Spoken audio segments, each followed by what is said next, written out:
안녕하십니까. 고양이 박사 심용주입니다. 오늘 좀 심각한 얘기 해볼 건데 네. 최근에 고양이 학대 때문에 실형받은 사건이 있었잖아요. 네. 그거 어떻게 보세요?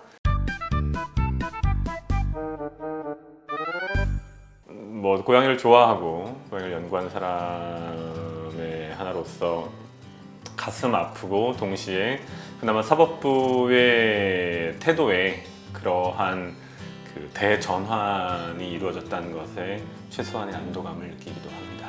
네. 사실 길냥이 학대가 엄청 많잖아요. 네, 지난 사실 수년간 네. 매스컴에 올라온 사건만 따져보더라도 청산가리를 먹여서 죽인 경우, 그다음에 화살을 머리에 쏴서 그 화살을 머리에 꽂은 채 돌아다니는 고양이의 이야기, 석촌 고양이 살해 사건이라고 해서 석촌호수 주변에서 사람들을 잘 따르던 길고양이를 토막내서 죽인 사건 등등등, 사실 이루 손꼽을 수 없을 정도로 많죠. 네. 근데 왜 그렇게 고양이를 네. 학대하는 일이 많이 생길까요? 사람이 누군가를 학대하는 것 또는 그 학대의 방향이 특히 동물로 향하는 것은 역사가 매우 깊습니다.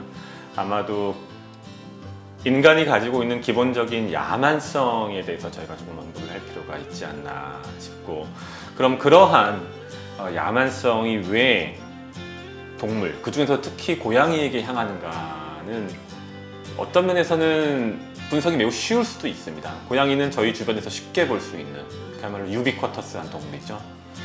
그리고 최근에는 심지어 고양이들이 사람을 잘 따르는 경향들도 있습니다. 그러다 보니 손쉽게 자신의 폭력성, 야만성을 표출할 수 있는 거죠.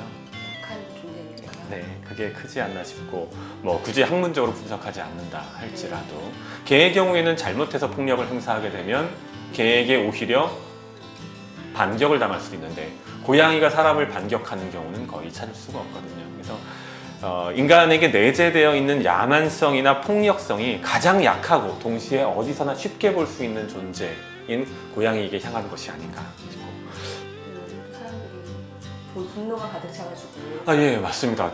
젊은 세대도 그렇고 연세 있으신 분들도 그렇고 이런저런 폭력 사태들이 많이 일어나지 않습니까? 그래서 그러한 것들, 사회적인 분위기, 사회 전반에 깔려있는 높은 수준의 스트레스 같은 것들도 고양이에 대한 어떤 분노를 유발하는 주요한 촉진제가 되지 않나 싶습니다. 어떻게 해야 될까요? 앞으로 그런 일이 이제 안 생기게 하려면? 사실 그런 일을 완전히 막는 거는 불가능하겠죠. 일단 이번에 6개월 실형이 내려진 것은 상급심에서 어떻게 바뀔지는 모르지만 기본적으로 법의 운용 방식을 바꿨다는 측면에서 큰 의미가 있다고 봅니다. 기존에 이미 동물보호법상에 그런 조항이 있었거든요. 다만 기존의 판사들이 실형을 내리는데 주저했던 것, 또는 실형을 내릴 필요성을 못 느꼈던 건데, 이번에 실형을 내렸다는 것은 분명히 법의 운용의 측면에서는 심대한 어떤 대전환점이 만들어진 건 맞습니다. 고양이를 좋아하는 분들이 할 수 있는 작은 실천들이요. 고양이라고 하는 존재는 누구에게는 두렵고 누구에게는 짜증나고 누구에게는 귀찮은 존재일 수 있지만 사실은 도시 생활에서 매우 유용합니다. 여러분 혹시 하수구 안에 살고 있는 쥐 보신 적 있으십니까? 쥐는 못 보죠, 요즘에. 아파트에 사시는 분들은 쥐 보기가 어렵죠. 네. 근데 아파트 주변에 쥐가 참 많이 삽니다. 최근에 제가 봤던 것들 중에 아파트 근처에서 고양이에게 먹이를 주는 사람들에게 폭행을 한다든지, 고양이를 다 죽여버리겠다고 그 군검을 갖다가 엘리베이터에 붙인다든지 그런 사례들을 많이 봤는데, 그분들 참 답답하고 바보 같은, 심지어는 멍청한 사람들이에요. 그 고양이가 없어진 곳엔 누가 들어옵니까? 설마 쥐? 네, 여러분이 생각하시는 그 동물, 쥐가 들어옵니다. 요즘 고양이도 쥐를 잡나 보죠? 먹지는 않을지라도 잡기는 하고, 고양이라고 하는 동물의 존재 자체가 쥐들에게는 두려운 존재인 거죠. 네. 따라서 고양이가 사라진 곳에는 쥐가 나타납니다. 그럼 선택하십시오. 쥐가 좋아하시면 오케이, 고양이는 없애세요.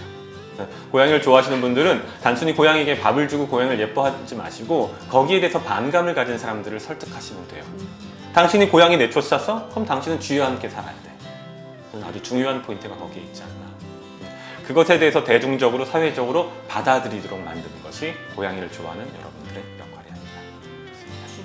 고양이를 싫어하시는 분들, 고양이를 미워하시는 분들 한 가지만 기억해 주십시오. 고양이가 없는 곳엔 쥐가 나타납니다.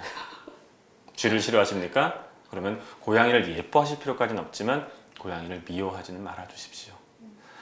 오늘은 이제 작가님하고 고양이 학대 사건에 대해서 말씀을 나눴는데, 고양이와 관련한 어떤 주제이든지 그것이 사회적인 것이건 경제적인 것이건 아니면 고양이라는 동물 자체에 대한 것이건 저희 쪽으로 편하게 제보해 주십시오. 그러면 여러분께서 궁금해하시는 그 주제 저희가 심도 깊게 파헤쳐 보겠습니다. 이상 고양이 박사 심용주였습니다.